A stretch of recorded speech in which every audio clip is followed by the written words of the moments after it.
Bonjour à tous, dans cette nouvelle vidéo, on va voir les trois types d'apprentissage que vous pouvez adopter si vous voulez un jour maîtriser une langue étrangère. Alors voilà, là je suis de retour chez moi en France et je vais vous parler de plein de nouveaux projets avec vous pour apprendre les langues. Alors ça me semblait important parce que finalement, j'ai parlé beaucoup de points, on pourrait dire que ce sont des points de détail, mais non, au contraire, c'est fondamental. Mais j'ai eu une vision un peu microscopique ces derniers temps. Vous parlez par exemple d'accent, de prononciation, de phonétique, etc. Et là, on va revenir un peu plus à quelque chose de plus global et comment apprendre une langue. Parce que au début, il y a vous. Il y a une nouvelle langue, vous savez pas, vous y connaissez rien, vous y comprenez rien. Quand vous la lisez, ça vous dit rien, vous entendez des gens pareils. Et ce qu'il faudra un jour, c'est arriver à la maîtriser. Et donc, il faut se lancer dedans, et ça marche par une méthode. J'en ai parlé dans ma dernière vidéo. Moi, je parle de système d'apprentissage, c'est-à-dire les routines que vous allez faire. Et comment vous y prendre? Alors, moi, je vois trois manières d'apprendre principales, et leurs inconvénients, leurs avantages, et ça va vous aider à voir aussi, en fonction de votre profil, de comment vous apprenez, ce qui est fait pour vous, ou ce qui ne l'est pas. Alors, le premier type d'apprentissage, c'est ton cours.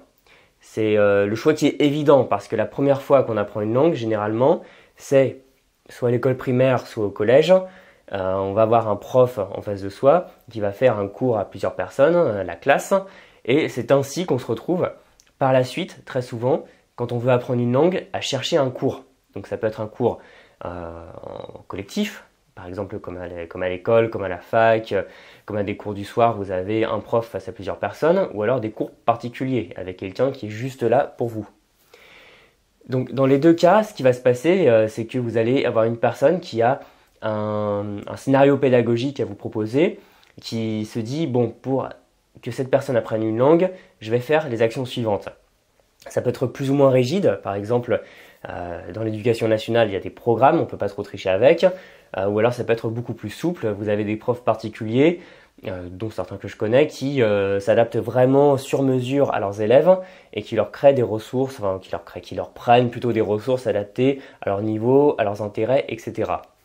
Alors, moi je vois trois avantages, trois inconvénients. Le premier, ça va être que vous allez avoir un contact humain. C'est quand même sympa de se retrouver au moins avec un professeur que vous allez voir régulièrement et généralement, si tout se passe bien, vous allez bien vous entendre avec lui. Et sinon, vous allez être avec une classe, c'est-à-dire vous allez apprendre avec de nouvelles personnes. Ça peut être l'occasion justement de rencontrer des gens avec qui vous pourrez peut-être devenir amis et d'avoir toute une émulation de groupe qui va vous pousser, qui va vous faire aller de l'avant.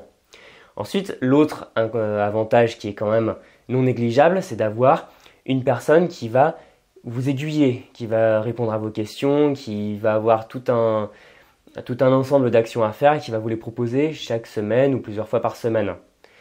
Et pour terminer, ça fait un rendez-vous régulier parce que si vous avez, je ne sais pas, cours le mardi et le jeudi, vous allez y aller et ça fait que au lieu de vous disperser, vous allez prendre l'habitude d'apprendre une langue. Donc c'est très bien si vous justement si vous avez besoin d'avoir un accompagnement tout le temps et des gens tout le temps autour de vous. En revanche, il y a évidemment des inconvénients. Le premier, ça va être souvent le prix. Parce que il faut payer une personne, donc vous allez soit payer un forfait, par exemple au semestre, à l'année, soit vous allez payer au cours, et ça peut s'additionner et revenir assez cher. Surtout avec un cours particulier. Parce que on peut avoir la tentation d'aller chercher sur Le Bon Coin un étudiant étranger qui donne des cours à 9 € de l'heure. Mais ce que je peux vous dire, croyez-en mon expérience, c'est que vous allez avoir une personne en face de vous qui va vous aider en vous faisant un peu la conversation, mais qui n'aura pas forcément tous les éléments de pédagogie pour vous apprendre sa langue, parce que les locuteurs natifs sont toujours les moins bien placés pour enseigner une langue. C'est comme on dit que les cordonniers sont toujours les plus mal chaussés. Là c'est pareil parce que la plupart d'entre nous, si on essaye d'enseigner le français, on va pas savoir comment l'enseigner parce qu'on l'a pas forcément appris de manière consciente. Il faut avoir réfléchi à ça ou s'être formé à ça. Et donc si vous voulez un professeur particulier qui vous donne des cours de qualité, il faudra au moins taper dans 25 € de l'heure si ce n'est plus. Et si vous cherchez moins, vous allez être déçu parce que vous n'allez pas trouver toute la pédagogie dont vous avez besoin Et d'ailleurs, une note aux jeunes professeurs qui ont envie de se lancer dans l'enseignement particulier, ne rabotez pas trop sur vos tarifs parce que vous pourrez non seulement pas bien vous occuper de vos élèves, et en plus, ça va être dur d'en vivre. Donc, voilà, c'est une petite note comme ça qui est quand même très importante à mon avis à faire passer. Bon, fin de la parenthèse qui est quand même essentielle. Ensuite, l'autre inconvénient, c'est que vous allez être face à des gens le plus souvent qui ne seront pas locuteurs natifs. Donc le professeur le sera, ou alors il aura atteint un niveau bilingue dans le meilleur des cas, et vous pourrez lui faire confiance au niveau de son accent, de sa syntaxe, enfin de comment il fait des phrases, etc. Donc il sera un bon exemple pour vous. Mais assez souvent, ce que je vois dans les cours, c'est que on va discuter avec les autres élèves dans des activités de groupe. C'est pas forcément mal, mais c'est limité. Pourquoi? Parce que vous allez finalement passer le clair de votre temps à parler dans une langue avec des gens dont ce n'est pas la langue maternelle. Alors qu'il serait beaucoup plus intéressant, à mon sens, de le faire avec des locuteurs natifs plutôt qu'avec d'autres élèves. Donc pour moi, c'est vraiment une faiblesse que je vois dans les cours collectifs. Et pour terminer, voilà l'autre inconvénient, le troisième, c'est que ça peut être contraignant, on peut ne pas forcément avoir envie de sortir le soir pour aller à un cours, on n'a peut-être pas forcément le temps, pas forcément l'envie, et disons que ça bloque des choses dans l'emploi du temps, ce qui n'est pas toujours très bien si vous aimez être un peu libre, ou alors si vous avez très peu de temps. Donc voilà, pour qui c'est fait, le cours, ça va être fait pour les personnes qui ont une autonomie relativement limitée. Si vous n'avez jamais appris de langue par vous-même et que ça vous fait peur, que vous avez vraiment besoin de quelqu'un qui vous guide, en plus d'un contact humain, si vous ne supportez pas la solitude, si vous aimez avoir un professeur en face de vous, d'autres élèves autour de vous, les cours vont être faits pour vous.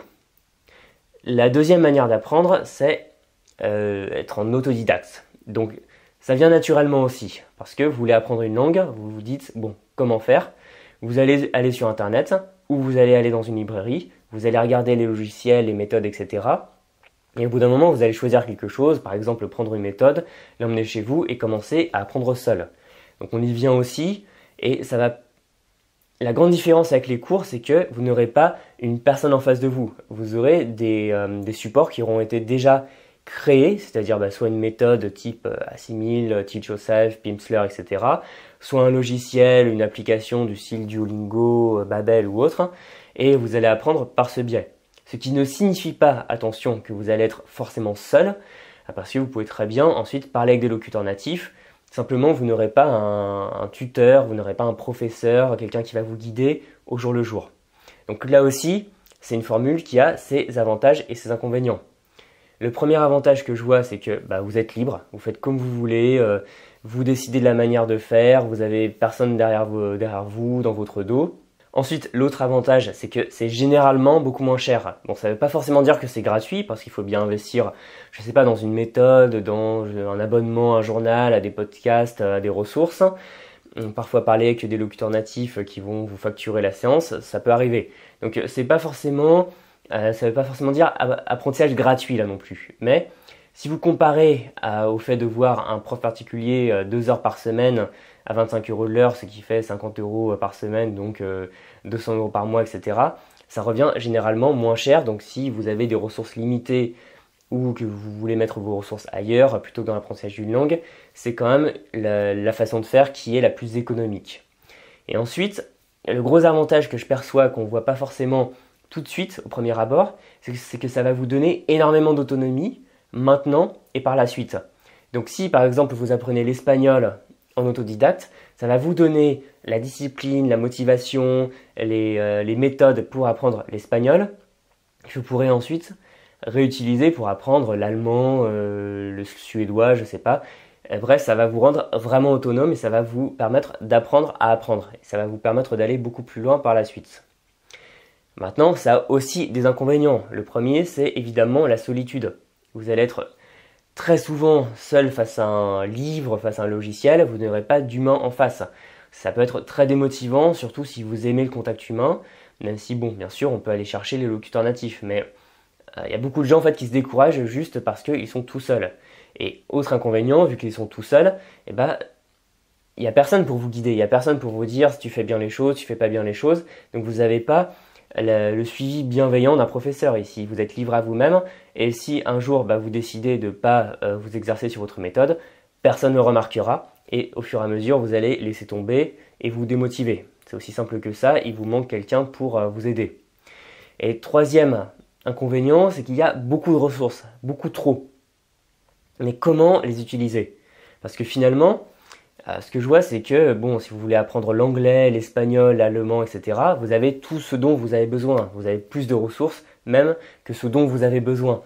Et je vois beaucoup de gens qui me disent, j'ai testé ça, j'ai testé ça, j'ai testé ça, j'ai testé ça. Mais en fait, je ne sais même pas vraiment ce qui est bon. Est-ce que Pierre, tu pourrais me dire quelles ressources utiliser? Et en fait, c'est tout simplement très dur de savoir où donner de la tête, par quoi commencer, sans ce plan, ce suivi. Alors, pour qui ça va être fait? L'apprentissage en autodidacte va être fait pour vous si vous êtes très autonome, si vous aimez vraiment la liberté, si vous n'aimez pas avoir quelqu'un derrière vous qui vous dit quoi faire, si pour vous, la seule personne qui décide, c'est vous. Donc c'est si vous avez beaucoup d'autonomie et si vous craignez pas un peu de solitude et le côté bricolage, le côté do it yourself presque on pourrait dire, où vous allez chercher des ressources, chercher des locuteurs natifs, etc. Et c'est vous qui organisez tout. Maintenant, il est temps d'aborder le troisième mode d'apprentissage, qui est finalement entre les deux. Et c'est ce que j'appelle l'accompagnement personnalisé ou le coaching. Je préfère le premier terme au second parce que je préfère des termes en français et en anglais. Mais j'utilise parfois le terme coaching. Et qu'est-ce que ça va être? Alors, c'est un intermédiaire. Ou peut-être même, pour moi, le meilleur des deux mondes. Le meilleur compromis entre les deux. Donc, vous allez rester autodidacte. Vous allez apprendre une langue par vous-même. Et vous allez avoir la méthode pour continuer à le faire pendant les années qui viennent. Et en même temps, vous allez avoir une personne qui va vous aider, qui va vous conseiller et qui va vous guider. Donc, c'est fait pour qui cette fois? Alors, c'est toujours fait pour les personnes plutôt autonomes. Et quand je propose des accompagnements personnalisés, l'intérêt pour moi, c'est pas de donner des cours tout le temps, parce que à titre personnel, j'ai déjà donné des cours de langue, mais c'est pas ce qui me plaît le plus. Moi, ça m'intéresse pas en fait. Il y a des très bons profs de langue, j'en connais qui sont passionnés et passionnants. Et si vous avez besoin vraiment d'un suivi au jour le jour, allez plutôt voir un professeur. Mais si vous préférez apprendre seul, mais que justement vous êtes un peu perdu, que vous ne savez pas par où commencer, vous ne savez pas quelles ressources utiliser, vous n'avez pas la méthode, vous vous dispersez, vous manquez de motivation, là ça peut être très intéressant parce que le coach, on va dire, va vous donner tout ça. Et moi ce que je transmets en priorité, ça va être par exemple la méthode, comment apprendre une langue. L'emploi du temps, c'est-à-dire vous avez un certain emploi du temps, vous avez un certain temps à votre disposition au jour le jour, comment bien l'employer, quelles activités mettre à tel moment, quel temps passer dessus, et avoir aussi tout l'aspect objectif personnel. Parce que ça c'est un truc qu'on néglige beaucoup, c'est que quand les gens viennent s'inscrire à un cours, on leur demande pas vraiment pourquoi ils veulent apprendre cette langue, alors que moi je préfère travailler dessus, et je préfère voir vraiment pourquoi on apprend une langue. Parce que qu'on apprenne par exemple l'anglais pour son travail ou pour les loisirs, ça va être deux choses différentes. Pour qu'on apprenne l'anglais pour pouvoir voyager en Angleterre dans 2 ans ou parce qu'on a le TOEIC dans 1 mois, c'est deux choses totalement différentes. Donc partir de là, savoir ce que vous voulez faire avec les langues, c'est-à-dire avec une ou plusieurs, et ensuite créer votre apprentissage. Et ensuite avoir un suivi qui va être bienveillant, où vous allez pouvoir me contacter, et c'est pour ça que, à mon sens, le coaching, l'accompagnement personnalisé est la formule qui convient le mieux aux autodidactes et qui ont quand même besoin et envie d'un suivi parce que c'est vrai que moi personnellement j'ai appris beaucoup les langues seul et dans les premières années ça a été très difficile, j'ai échoué à apprendre des langues, que ce soit le russe, le japonais, même si le japonais je m'y suis remis. J'ai au début galéré un peu à faire tout ça, maintenant j'ai un système qui est bien rodé et c'est pour ça que j'ai envie de vous le transmettre pour vous aider à apprendre les langues maintenant et par la suite. Vous aider à apprendre. Parce que j'ai remarqué 2 choses en fait dans l'apprentissage des langues. C'est que, quoi qu'il en soit, on est toujours un peu autodidacte. C'est-à-dire, même si vous allez à un cours tous les jours, au bout d'un moment, ça revient sur vos épaules.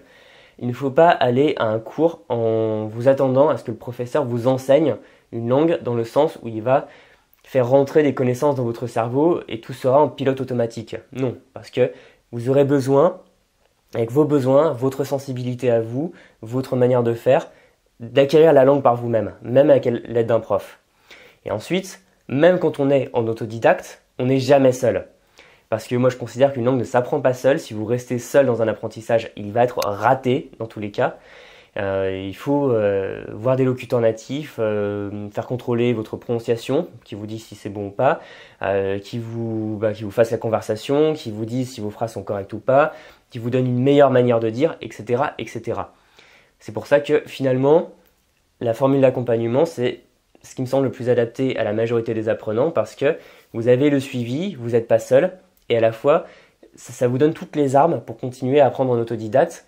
Parce que, par exemple, un des plus gros écueils des cours, qu'ils soient collectifs ou particuliers, c'est qu'on arrive à l'été, on arrive aux grandes vacances, le prof part en vacances, on ne sait même pas si le cours va être reconduit l'année prochaine, et peut-être même qu'on va déménager et qu'on ne pourra jamais le reprendre, et on ne sait pas comment continuer. Donc c'est pour ça que apprendre à apprendre, devenir autonome dans l'apprentissage des langues étrangères, c'est vraiment le meilleur investissement que vous puissiez faire sur vous-même, parce que de toute façon, gagner des compétences et surtout les langues étrangères avec tout ce que ça peut vous apporter d'un point de vue professionnel, relationnel, découvrir des cultures, mieux parler avec les gens, mieux communiquer de façon plus profonde, c'est quelque chose qu'on ne regrette jamais. Voilà, donc si je vous en parle aujourd'hui, c'est parce que j'ai décidé, en plus de mon accompagnement en anglais qui existe toujours, qui est basé sur un mois d'accompagnement avec une séance, une séance de Skype au début et une séance de Skype à la fin, et la réponse à vos questions et le suivi pendant. Je propose maintenant un coaching qui est plus ciblé, qui est simplement, pendant 1 heure, on discute de tout ce dont vous avez besoin de savoir, c'est-à-dire quelle langue apprendre, comment l'apprendre, pourquoi, quelle méthode, quelles ressources. Donc je peux vous aider à faire votre emploi du temps personnalisé, trouver les ressources, vous dire comment les utiliser bien surtout, c'est important. Savoir juste les ressources, ça suffit pas, il faut savoir quoi en faire. Et ensuite, répondre à vos questions par email, comme ça vous savez toujours quoi faire, vous savez où aller. Et c'est pour ça que maintenant, vous allez pouvoir vous inscrire, il y a le lien dans la description, à cet accompagnement. J'ouvre quelques places pour ce mois et j'en ouvrirai régulièrement, sachant que c'est pas fait pour tout le monde, encore une fois. Il faut avoir un minimum d'autonomie, aimer apprendre par soi-même et avoir quand même besoin d'un petit accompagnement, d'une aide, même d'un coup de pouce, même de quelqu'un qui vous motive, qui vous pousse à aller de l'avant. Et je pense que ça peut être très enrichissant qu'on travaille ensemble, mais j'ai aussi envie de choisir les personnes avec qui je vais travailler pour être sûr que ça vous corresponde. Parce que si ça ne vous correspond pas et qu'on fait un accompagnement et que ça ne sert à rien, c'est dommage pour vous parce que vous n'avez rien appris, et c'est dommage pour moi parce que j'ai échoué à vous faire apprendre.